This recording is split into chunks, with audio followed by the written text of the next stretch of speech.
गॾहनि खे वज़ीर बणाइण जी शुरूआत। हिक बादशाह पंहिंजे साले जी सिफारिश ते हिक शख़्स खे मौसम जो वज़ीर मुक़ररु कयो।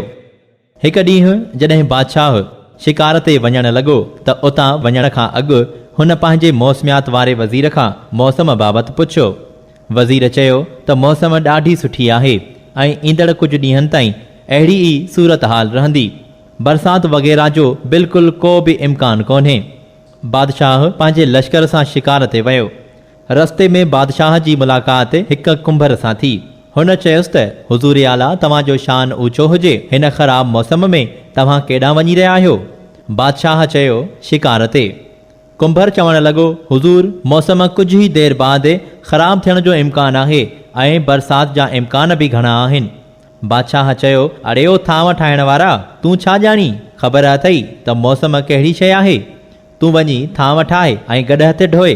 मुंहिंजे वज़ीर चयो आहे त मौसम ॾाढी वणंदड़ आहे ऐं शिकार लाइ ॾाढी मौज़ून आहे ऐं तूं चई रहियो आहीं त बरसाति पवंदी। अड़े सिपाहीयो, हिन खे 2 कोड़ा त हणो। बादशाह जे हुक्म ते फौरन अमल कयो वियो ऐं कुंभर खे 2 कोड़ा वहाए कढियऊं। ऐं जॾहिं बादशाह शिकार लाइ ॿेले में दाख़िल थियो त थोरी देरि बाद गहरा ककर आसमान ते छाइजी विया। अध कलाक खां पोइ गजगोड़ शुरू थी वियो ऐं पोइ बरसाति शुरू थी वई। मींहुं बि अहिड़ो जो ख़ुदा जी पनाह। हर तरफ़ गप ऐं धुॿण बणिजी वई। बादशाह ऐं संदसि साथियुनि खां शिकार ई विसरी वियो। सॼो ॿेलो पाणीअ सां भरिजी वियो। बादशाह वापसीअ जो सफ़र शुरू कयो ऐं वॾी मुश्किल सां पंहिंजे घर पहुतो। हुन पहुचण शर्त 2 कम कया। पहिरियों मौसम जे वज़ीर खे हटायो ऐं ॿियो हुन कुंभर खे दरबार में घुरायो।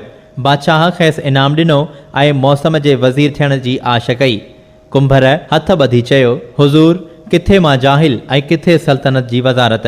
मूंखे त थांव ठाहिण, उन्हनि खे पचाइण ऐं गॾहनि ते ढोइण ऐं बाज़ार में विकिरो करण खां सवाइ ॿियो कुझु ईंदो ई न आहे।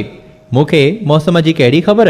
हा, अलबत्ता जॾहिं मुंहिंजो गॾु पंहिंजे कननि खे ढरो करे लड़काए थो त उन जो मतिलबु इहो आहे त अॼु मींहुं ज़रूरु वसंदो।